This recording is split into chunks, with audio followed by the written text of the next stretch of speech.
આણંદમાં છેલ્લા 1 વર્ષથી રોડ રસ્તાનું સમારકામ ન થતા સ્થાનિકોને પારાવાર મુશ્કેલીનો વેઠવો પડી રહ્યો છે વારો અને તેના કારણે સમસ્યા વધુ જોવા મળી રહી છે। આણંદ પાલિકા તંત્રની ઘોર બેદરકારી સામે આવી। શહેરમાં 1 વર્ષ અગાઉ ખોદેલા રોડ રસ્તાઓનું સમારકામ ન કરાતા સ્થાનિકો પરેશાન થઈ રહ્યા છે। વોર્ડ નંબર 3માં રોયલ પ્લાઝાથી લઈ પાણીની ટાંકી વિસ્તારમાં 1 વર્ષ પહેલા નળ સે જળ યોજના અંતર્ગત રસ્તાઓનું ખોદકામ કરવામાં આવ્યું હતું, જેનો 1 વર્ષ જેટલો સમયગાળો થયો હોવા છતાં રસ્તાઓનું સમારકામ નથી કરવામાં આવ્યું, જેના કારણે સ્થાનિકો અને વાહન ચાલકોને પારાવાર મુશ્કેલી વેઠવી પડે છે। રસ્તા પર ખાડા હોવાને કારણે ચોમાસામાં પાણી ભરાવાની સમસ્યા સર્જાય છે, જેના કારણે લોકોમાં અકસ્માતનો પણ ભય રહે છે। સાથે જ પાણી ભરાતા મચ્છરજન્ય રોગચાળો ફાટી નીકળે તેવી દહેશત ફેલાયેલી છે। સ્થાનિકોનો આરોપ છે કે તંત્ર માત્ર કાગળ ઉપર કામગીરી કરતું હોય એમ લાગે છે। વારંવાર રજૂઆત છતાં તંત્રના અધિકારીઓ આંખ આડા કાન કરી રહ્યા છે। 1 વર્ષ થયું છતાં આ સમસ્યાનું નિરાકરણ લાવવાનું અધિકારીઓ નામ નથી લઈ રહ્યા। સ્થાનિકોની માંગ છે કે પાલિકા દ્વારા તાત્કાલિક રસ્તાઓનું સમારકામ કરવામાં આવે, જેથી અહીંના સ્થાનિકો કોઈ પણ મુશ્કેલીનો સામનો કરવો ન પડે। બોર્ડર વિલેજ યોજનામાં સરહદને અડીને આવેલા સોનુનિયા ગામના સમાવેશ ન થતા ગ્રામજનોમાં ભારે રોષ ફેલાયો છે।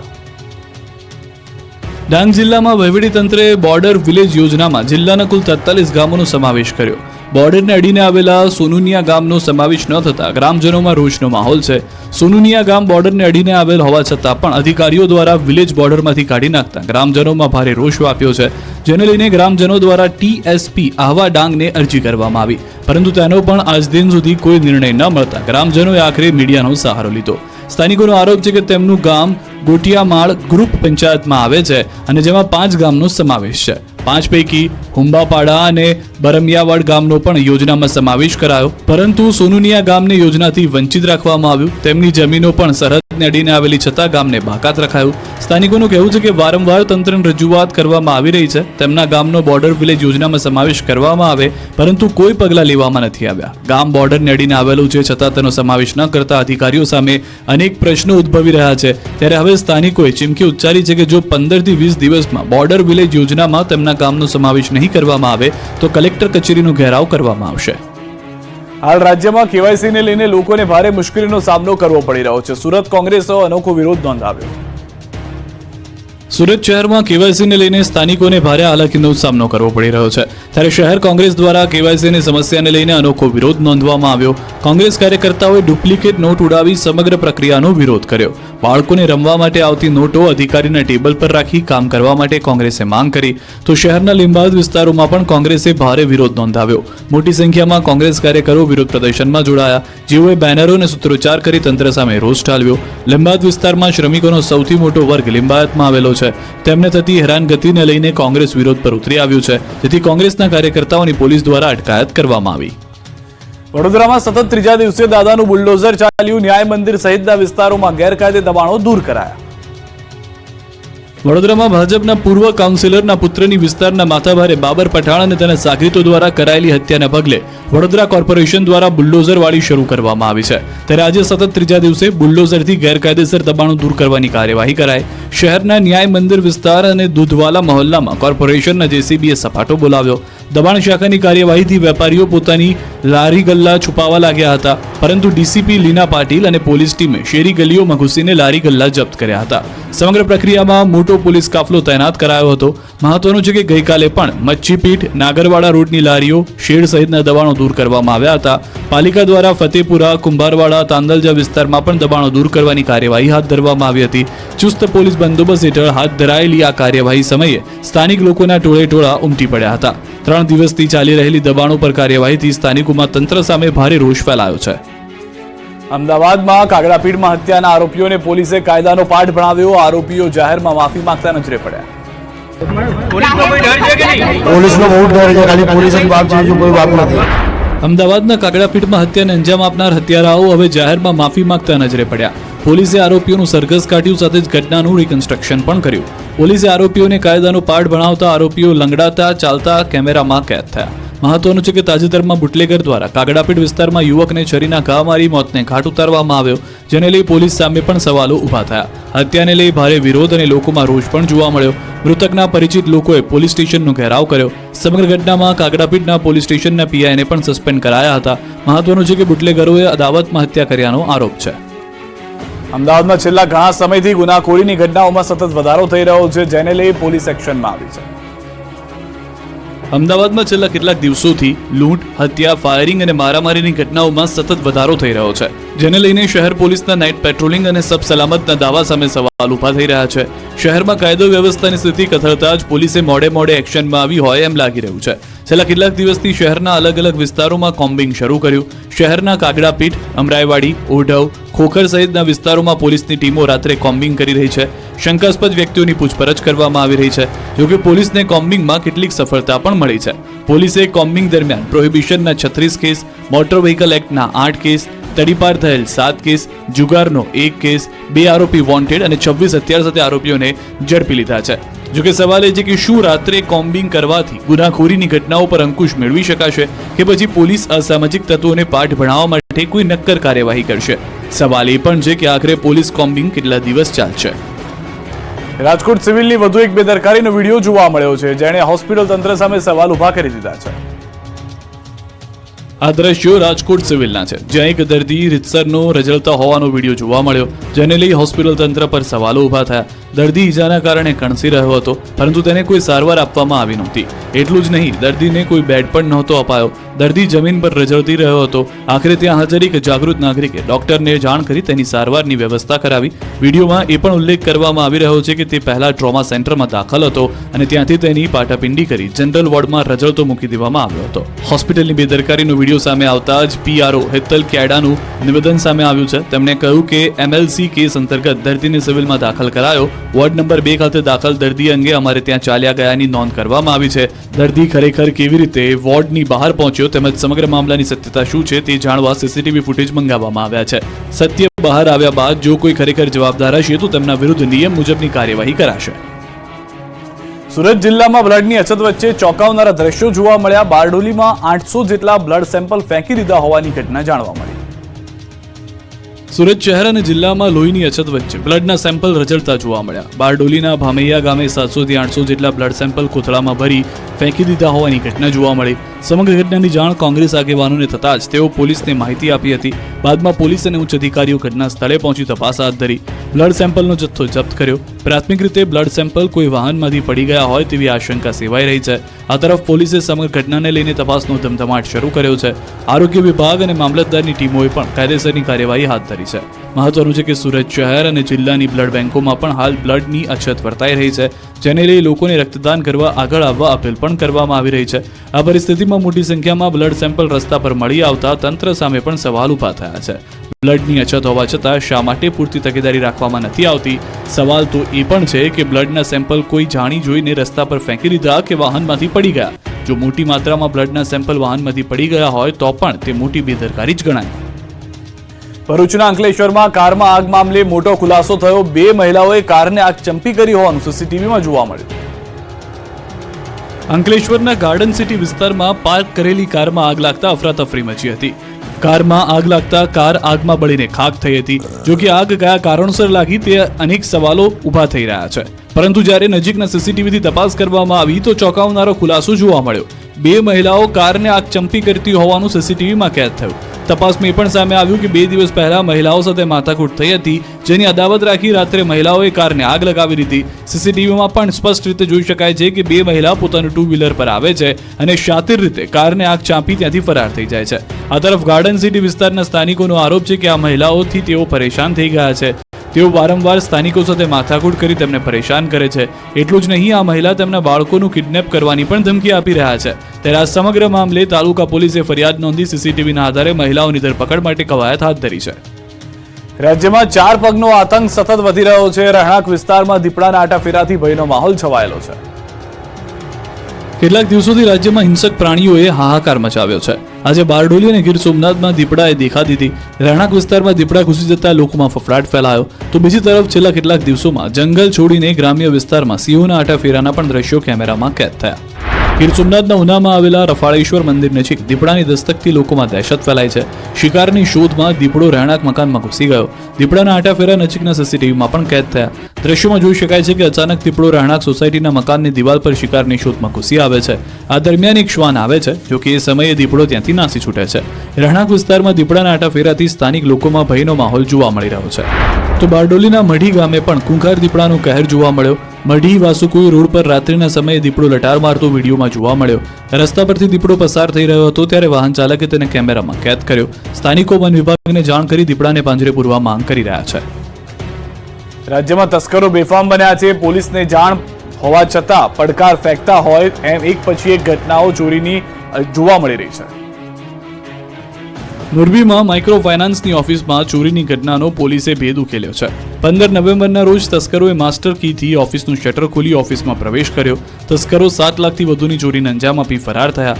ઘટનાની જાણ થતાં પોલીસે ઘટના સ્થળના આસપાસના સીસીટીવીની તપાસ શરૂ કરી. આ તરફ પોલીસને બાતમી મળી હતી કે ચોરીમાં સંડોવાયેલા બાઇક પર પસાર થવાના છે. ત્યારે પોલીસે રેલવે સ્ટેશન નજીક વોચ ગોઠવી વર્ણનવાળા સહિત એક વ્યક્તિની અટકાયત કરી. આરોપીઓ પાસેથી ચોરીનો મુદ્દા માલ પણ જપ્ત કર્યો. પોલીસ તપાસમાં સામે આવ્યું કે ઝડપાયેલા આરોપી અભિષેક દેવમુરી અગાઉ ફાઇનાન્સ કંપનીમાં નોકરી કરતો હતો, જ્યારે જય ઉર્ફે શની સોલંકી હાલ પણ આ ફાઇનાન્સ કંપનીમાં નોકરી કરે છે. જેથી તેઓ કંપનીની દરેક જગ્યાએથી માહિતગાર હતા, જેથી તેઓએ ડુપ્લિકેટ ચાવીઓ બનાવી ચોરીને અંજામ આપ્યો. આ તરફ વડોદરામાં પણ તસ્કરોએ તરખાટ મચાવ્યો. વડોદરાના સાદલીમાં તસ્કરો સ્મશાનને નિશાન બનાવ્યો. તસ્કરો સ્મશાનથી લોખંડની સગડીની પ્લેટ અને મૃતકને સુવડાવવાનું સ્ટ્રક્ચર ચોરી કરી ફરાર થઈ ગયા. વડોદરા જિલ્લામાં મંદિરોમાં ચોરીની ઘટનાઓમાં સતત વધારો થઈ રહ્યો છે, ત્યારે હવે સ્મશાનમાં પણ ચોરીની ઘટના સામે આવતા લોકોમાં ભારે રોષ જોવા મળ્યો છે. દ્વારકામાં યુવતીઓની આડમાં લૂંટ ચલાવતી ગેંગનો પર્દાફાશ થયો છે. પોલીસે ગેંગના 5 આરોપીઓને દબોચી લીધા છે. દ્વારકામાં એક એવી ગેંગ સક્રિય થઈ હતી જે યુવતીઓની મદદથી લૂંટને અંજામ આપતી. પોલીસ સમગ્ર કેસમાં 5 આરોપીની ધરપકડ કરી છે. દ્વારકાના નાગેશ્વર રોડ પર રહેતા જગદીશભાઈ દવે દરિયા કિનારે આવેલા ભડકેશ્વર મહાદેવ મંદિર દર્શન કરવા ગયા. તે સમયે 2 અજાણી સ્ત્રીઓ તેમની પાસે મદદ માંગી હતી અને પટેલ સમાજ પાસે મૂકી જવા વિનંતી કરી. જેથી દ્વારકામાં યુવતીઓ અજાણી હોવાનું સમજી જગદીશભાઈ તેમને બાઇક પર બેસાડી પટેલ સમાજ પાસે મૂકવા ગયા, જ્યાં ગાર્ડનમાં બંને મહિલાઓ તેમને વાતચીતમાં ઉલઝાવી રાખ્યા અને તે જ સમયે 3 શખ્સોએ આવી વૃદ્ધ જગદીશભાઈને ઢોર માર મારી મોબાઈલ પડાવી લીધો અને પાસવર્ડ મેળવી લીધો. બાદમાં આરોપીઓએ દ્વારકામાં આવેલા બારાએ પેટ્રોલ પંપના QR કોડ સ્કેન કરી 39,000 રૂપિયા ટ્રાન્સફર કર્યા અને બાદમાં ત્યાંથી રોકડા રૂપિયા લઈ ફરાર થઈ ગયા, જેની ફરિયાદ નોંધાતા પોલીસ એક્શનમાં આવી હતી. પોલીસે ગણતરીની કલાકોમાં 2 મહિલા સહિત 5 આરોપીઓને દબોચી લીધા. પોલીસ તપાસમાં સામે આવ્યું છે કે 2 દિવસ પહેલા પણ આ શખ્સોએ અન્ય વ્યક્તિ જોડે 4,000ની લૂંટ ચલાવી હોવાનો ખુલાસો થયો છે. સુરતમાં આંતરરાષ્ટ્રીય ચાઇનીઝ ગેંગ દ્વારા 112 કરોડની છેતરપિંડી મામલે વધુ 2 આરોપીની પોલીસે ધરપકડ કરી. સુરતમાં આંતરરાષ્ટ્રીય ચાઇનીઝ ગેંગ દ્વારા 112 કરોડના સાયબર ફ્રોડ મામલે વધુ એક સફળતા મળી છે. સાયબર ક્રાઇમે કેતન વેકરિયા અને નાગજી બારૈયાની ધરપકડ કરી છે. બંને આરોપીઓ દુબઈમાં બેસી સાયબર ફ્રોડ માટે એકાઉન્ટ ભાડે આપતા હોવાનો ખુલાસો થયો. પોલીસ તપાસમાં એ પણ સામે આવ્યું કે કેતન વેકરિયા મોટો ગુનાહિત ઇતિહાસ ધરાવે છે. આરોપી કેતન વેકરિયા અગાઉ ક્રાઇમ બ્રાન્ચમાં છેતરપિંડી અને સાયબર ક્રાઇમના 3 ગુનાઓમાં છેતરપિંડીનો આરોપી છે. હાલ કેતન વેકરિયા દુબઈ ખાતે રહેતા મુખ્ય આરોપી મિલિંદ દરજીના સીધા સંપર્કમાં હોવાનું જાણવા મળ્યું. પોલીસ તપાસમાં ખુલાસો થયો છે કે બેંક હોલ્ડર અને દલાલોને લોભામણી લાલચો આપી 10 થી 15,000 સુધીનું કમિશન આપી અલગ અલગ બેંકની કીટ મેળવતા. જલ્પેશ નડિયાદરા દ્વારા સુરતમાં ઓફિસ રાખી બેંક એકાઉન્ટ એક્ટિવ કરી અજય ઇટાલિયા સુધી પહોંચાડવામાં આવતા. બાદમાં અજય ઇટાલિયા તમામ બેંક એકાઉન્ટના મુખ્ય આરોપી મિલિંદ દરજીને દુબઈ પહોંચાડતો. સુરત સાયબર પોલીસે અલગ અલગ બેંકના 34 ડેબિટ અને ક્રેડિટ કાર્ડ, બેંકની 18 પાસબુક અને 5 ચેકબુક જપ્ત કરી છે. મહત્વનું છે કે દુબઈ ચાઇનીઝ બેંક સામે દેશભરમાં 900 થી વધુ સાયબર ફ્રોડની ફરિયાદો થઈ ચૂકી છે, ત્યારે સમગ્ર કેસમાં હજુ પણ કેટલાક ચોંકાવનારા ખુલાસા થઈ શકે છે. સુરતમાં નકલી હોસ્પિટલ બાદ હવે નકલી મેડિકલ ઇન્સ્ટિટ્યૂટનો પર્દાફાશ થયો છે. સુરત શહેરમાં બધું જ નકલી ચાલી રહ્યું હોય તેવો ઘાટ સર્જાયો છે. હજુ તો નકલી હોસ્પિટલનો વિવાદ શાંત થયો નથી, ત્યાં વધુ એક નકલી મેડિકલ ઇન્સ્ટિટ્યૂટ ચાલી હોવાનો પર્દાફાશ થયો. શહેરના પુણા પાટિયા વિસ્તારમાં આવેલા લા સિટાડેલ કોમર્શિયલ શોપિંગ કોમ્પ્લેક્સની દુકાનની અંદર આખીને આખી મેડિકલ ઇન્સ્ટિટ્યૂટ ચાલી રહી હતી. 10x20ની દુકાનની અંદર ક્લાસરૂમ બનાવી દેવાયો અને જીવનદીપ મેડિકલ ઇન્સ્ટિટ્યૂટના નામથી નર્સિંગ સહિતના 5 કોર્સ ચલાવવામાં આવી રહ્યા હતા. તેમાં ભણતા વિદ્યાર્થીઓ પાસે જીવનદીપ મેડિકલ ઇન્સ્ટિટ્યૂટના સંચાલક મસમોટી ફી પણ વસૂલતા. આ ઇન્સ્ટિટ્યૂટ દુકાનની અંદર છેલ્લા 4 થી 5 વર્ષથી ચાલી રહી છે. કેટલાક વિદ્યાર્થીઓ દ્વારા છેલ્લા 2-3 દિવસથી એવી ફરિયાદો હતી કે અહીં બસ મોટી ફી લઈને ખોટી રીતે મેડિકલ ઇન્સ્ટિટ્યૂટ ચલાવાઈ રહી છે અને પરીક્ષા આપવા બેંગ્લોર મોકલાઈ રહ્યા છે, જેથી તપાસ બાદ આ ઇન્સ્ટિટ્યૂટ ખોટી રીતે ચાલતી હોવાનું સામે આવ્યું. જીવનદીપ મેડિકલ ઇન્સ્ટિટ્યૂટ નામનું કોઈ પણ ઇન્સ્ટિટ્યૂટ નર્સિંગ કાઉન્સિલમાં નોંધાયેલ નથી, જેથી ગુજરાતમાં આવી મેડિકલ ઇન્સ્ટિટ્યૂટ સામે કડક કાર્યવાહી કરવામાં આવે તેવી માંગ કરવામાં આવી રહી છે. અમરેલીમાં પોલીસે ટ્રકનું સ્ક્રેપિંગ કરી ભંગારમાં વેચી દેવાનો કૌભાંડનો પર્દાફાશ કર્યો. અમરેલી જિલ્લામાં રાજુલા પોલીસે ટ્રકનું સ્ક્રેપિંગ કરી ભંગારમાં વાહનો જવા દેવા માટેના કૌભાંડનો પર્દાફાશ કર્યો. આ ગેંગ ચાલુ લોનવાળા ટ્રકોની ખરીદી કરતી અને ટ્રક વેચનારનો વિશ્વાસ જીતી તેમની પાસેથી ટ્રક લઈને તેના હપ્તાની ભરપાઈ કરતા ન હતા.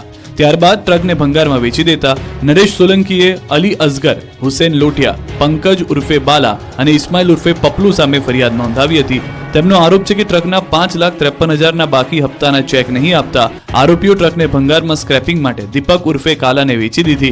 દીપકે ટ્રકને ભંગારમાં તોડી નાખી અને તેના અલગ અલગ પાર્ટ્સને વેચી ટ્રકનો નાશ કર્યો. આરોપીઓ સામે છેતરપિંડીની ફરિયાદ નોંધાતા પોલીસ તપાસનો ધમધમાટ શરૂ કર્યો છે. સમગ્ર કૌભાંડમાં પોલીસે આરોપી ઉજેફા આરિફભાઈ શેખ, ઇમ્તિયાઝ ઉર્ફે બિહારી, દીપક ઉર્ફે કાલા નારાયણભાઈ ગોહિલની ધરપકડ કરી છે, જ્યારે અન્ય 3 આરોપીઓ હજુ પણ પોલીસ પકડથી દૂર છે. આણંદના આંકલાવમાં 5 દિવસથી બંધક બનાવેલા શ્રમિકોને પોલીસે મુક્ત કરાવ્યા. આણંદના આંકલવમાં બંધક બનાવેલા શ્રમિકોને પોલીસે મુક્ત કરાવ્યા. આંકલવના મોટી સંખ્યાળ ખાતેના ઈંટોના પટ્ટામાં છેલ્લા 5 દિવસથી 27 શ્રમિકોને બંધક બનાવાયા. મૂળ ઉત્તર પ્રદેશના કાસગંજમાંથી શ્રમિકોને લાવવામાં આવ્યા. આ શ્રમિકો છેલ્લા 1 મહિનાથી અહીં મજૂરી કામ કરતા, પરંતુ છેલ્લા 5 દિવસથી શ્રમિકોને બંધક બનાવી તેમને ઢોર માર મારવામાં આવ્યો હતો. સાથે જ તેમને જમવાનું પણ આપવામાં આવતું ન હતું. આંકલવમાં સમગ્ર ઘટના સ્થાનિકોના મોઢે ચર્ચાઈ રહી હતી, જેની જાણ પોલીસને થતાં પોલીસ એક્શનમાં આવી. બાદમાં પોલીસ અને જિલ્લા વહીવટીતંત્રના અધિકારીઓ પોલીસનો કાફલો ઘટના સ્થળે પહોંચ્યો. આખરે પોલીસે ઈંટોના ભઠ્ઠામાંથી તમામ 27 શ્રમિકોને મુક્ત કરાવ્યા. પોલીસ પૂછપરછમાં શ્રમિકોએ પોતાની આપવીતી રજૂ કરી. પોલીસે સમગ્ર મામલે શ્રમિકોની ફરિયાદના આધારે વધુ કાર્યવાહી હાથ ધરી છે. સુરતમાં ખ્રિસ્તી ધર્મના સંમેલનના નામે ધર્મ પરિવર્તન થતું હોવાના આરોપ લાગ્યા છે. સુરતમાં સંમેલનના નામે ધર્મ પરિવર્તનના આક્ષેપ થઈ રહ્યા છે. ગઈકાલ રાત્રે હોબાળા બાદ આજે ફરી વિરોધ પ્રદર્શન થયું. ગઈકાલ રાત્રે પાલ ગ્રીન સિટી સોસાયટીના ક્લબ હાઉસમાં શાલોમ ધર્મ સંમેલન યોજાયું હતું. ખ્રિસ્તી ધર્મના લોકોનો સત્સંગ સંધ્યા અને શાલોમ પરિવાર સ્નેહ મિલન કાર્યક્રમ યોજાયો, જેમાં વડોદરાથી 1 બસ અને 10 જેટલી કારમાં બહારથી લોકો આવ્યા, જેમાં ભોજનમાં બિરયાની પીરસાતી જોઈને લોકો ભડક્યા. રહેણાંક વિસ્તારમાં મોડી રાત્રે આ પ્રકારનો ધાર્મિક કાર્યક્રમ યોજાતા સ્થાનિકો, વિહિપ અને બજરંગ દળે વિરોધ નોંધાવ્યો. 1500 જેટલા લોકો વિરોધ પ્રદર્શન પર ઉતરી આવ્યા અને નારેબાજી કરી. સાથે જ વક્તા નિરંજન જોશીને પોલીસ મથક લઈ જવાયા. ત્યારે આજે ફરી વીએચપીએ કાર્યક્રમ સ્થળ પર પહોંચી ગંગાજળ છાંટીને શુદ્ધિકરણ કર્યું. ઘટનાને લઈને પોલીસ પણ સ્થળ પર પહોંચી અને સ્થિતિની સમીક્ષા કરી. ભાવનગર કલાની નગરી તરીકે ઓળખાય છે, પરંતુ તંત્રની બેદરકારીના કારણે શહેરના નાટ્યગૃહ બંધ હાલતમાં પડ્યા છે. કલાનગરી ભાવનગરમાં તંત્રના પાપે યશવંતરાય નાટ્યગૃહ બંધ હાલતમાં જોવા મળી રહ્યું છે. વાવાઝોડામાં નુકસાની બાદ નાટ્યગૃહ 2 વર્ષની રિનોવેશનની લાંબી કામગીરી બાદ શરૂ કરાયું, પરંતુ ફાયર સેફટીના અભાવે પાલિકાએ 1 જૂનથી નાટ્યગૃહને બંધ કરવા આદેશ કર્યો. તે સમયે નાટ્યગૃહમાં 22 જેટલા બુકિંગ પણ થઈ ગયા હતા, પરંતુ બંધ કરવાના આદેશ બાદ તમામ કાર્યક્રમ પણ રદ કરાયા. મહત્વની વાત તો એ છે કે નાટ્યગૃહની સાથે સાથે શહેરના અન્ય એકમો પણ સીલ કરાયા, પરંતુ આ એકમોએ લેખિતમાં બાંહેધરી આપ્યા બાદ ફરી શરૂ કરાયા. પરંતુ યશવંતરાય નાટ્યગૃહમાં ફાયર સેફટી માટે 9 લાખની ગ્રાન્ટ પણ મંજૂર થઈ ચૂકી છે. ગ્રાન્ટ મંજૂર થયાના 4 મહિના જેટલો સમય વીતી ગયો. હાલમાં ફાયર સેફટીના કામના શ્રી ગણેશ પણ નથી થયા. નાટ્યગૃહ સતત બંધ રહેવાને કારણે કલાપ્રેમીઓમાં પણ ભારે રોષ ફેલાયો છે. કલાપ્રેમીઓનો આરોપ છે કે અધિકારીઓની અણાવડતના કારણે હજુ સુધી ફાયર સેફટીનું કામ શરૂ કરાયું નથી. ત્યારે હવે માંગ કરવામાં આવે છે કે તાત્કાલિક ફાયર સેફટીની વ્યવસ્થા કરી યશવંતરાય નાટ્યગૃહને ફરી શરૂ કરવામાં આવે. કચ્છના રણોત્સવમાં જોવા દેશ વિદેશથી મોટી સંખ્યામાં પ્રવાસીઓ પહોંચી રહ્યા છે, ત્યારે ભુજ એરપોર્ટ પર પ્રવાસીઓનો ધસારો વધ્યો છે. વિશ્વ પ્રસિદ્ધ કચ્છનો રણોત્સવ હંમેશા પ્રવાસીઓમાં આકર્ષણનું કેન્દ્ર હોય છે. ત્યારે આ વર્ષે પણ મોટી સંખ્યામાં પ્રવાસીઓ રણોત્સવ નિહાળવા કચ્છ પહોંચી રહ્યા છે, જેને લઈ ભુજ એરપોર્ટ પર પ્રવાસીઓની સંખ્યામાં વધારો થયો છે. પરંતુ પ્રવાસીઓની બેદરકારીના કારણે ફ્લાઇટની ઉડાનમાં મોડું થઈ રહ્યું છે. ભુજ એરપોર્ટ પર હાલ 3 ફ્લાઇટ ઓપરેટ થઈ રહી છે, જેમાં 2 ફ્લાઇટ ભુજથી મુંબઈ અને 1 ફ્લાઇટ ભુજથી અમદાવાદ વચ્ચે ચાલી રહી છે. ભુજથી મુંબઈ મુસાફરી કરતા પ્રવાસીઓ ચેક ઇન સમયથી મોડા આવતા ફ્લાઇટની બોર્ડિંગ પ્રક્રિયામાં મોડું થતા ફ્લાઇટ સમયસર ઉડાન નથી ભરી શકતી, જેના કારણે અન્ય મુસાફરોને મુશ્કેલી વેઠવી પડી રહી છે. 11 નવેમ્બરથી કચ્છમાં રણોત્સવની શરૂઆત થઈ રહી છે, જેના કારણે ભુજ એરપોર્ટ પર દરરોજના 500 થી 600 પ્રવાસીઓ મુસાફરી કરી રહ્યા છે. એરપોર્ટ ઓથોરિટી દ્વારા પણ મુસાફરોને અપીલ કરવામાં આવી છે કે તેઓ બોર્ડિંગ પ્રક્રિયા ઝડપથી પૂર્ણ કરે, ફ્લાઇટના સમયથી 1.5 કલાક વહેલા આવીને ચેક ઇન પ્રોસેસ પૂરી કરવા સૂચના અપાઈ છે, જેથી ફ્લાઇટના ઉડાનનો સમય જળવાઈ રહે. સોમનાથ મહાદેવના સાનિધ્યમાં ભાજપની 3 દિવસીય ચિંતન શિબિરનો પ્રારંભ થયો. શિબિર પહેલા મુખ્યમંત્રીએ સોમનાથ મહાદેવના દર્શન કર્યા. સોમનાથમાં રાજ્ય સરકારની 11 ચિંતન શિબિરનો પ્રારંભ થયો. મુખ્યમંત્રી ભૂપેન્દ્ર પટેલ પણ ચિંતન શિબિરમાં ભાગ લેવા સોમનાથ પહોંચ્યા હતા. શિબિર પહેલા મુખ્યમંત્રી ભૂપેન્દ્ર પટેલે પ્રથમ જ્યોતિર્લિંગ સોમનાથ મહાદેવના દર્શન કર્યા. સોમનાથના ટ્રસ્ટી જે.ડી. પરમાર અને ટ્રસ્ટના સચિવ યોગેન્દ્રભાઈ દેસાઈ મુખ્યમંત્રીનું પુષ્પગુચ્છથી સ્વાગત અભિવાદન કર્યું. સીએમએ સોમનાથ મહાદેવના દર્શન કરી ગંગાજળ અભિષેક કર્યો. સાથે જ મહાદેવને પૂજા સામગ્રી અને પુષ્પમાળા અર્પણ કરી. મુખ્યમંત્રી સાથે પ્રવાસન મંત્રી મુળુભાઈ બેરાએ પણ સોમેશ્વર પૂજા કરી. 3 દિવસ ચાલનારી ચિંતન શિબિરનો સીએમ ભૂપેન્દ્ર પટેલના હસ્તે પ્રારંભ કરાયો. ચિંતન શિબિરમાં મંત્રીમંડળના સભ્યો, વરિષ્ઠ સચિવ, જિલ્લા કલેક્ટર અને જિલ્લા વિકાસ અધિકારી પણ હાજર રહેશે. રાજ્યમાં રોજગારીની તક, ગ્રામ્ય સ્તરે આવકમાં વૃદ્ધિ, સરકારી યોજનાઓ, પ્રવાસન વિકાસમાં જિલ્લા અને સ્થાનિક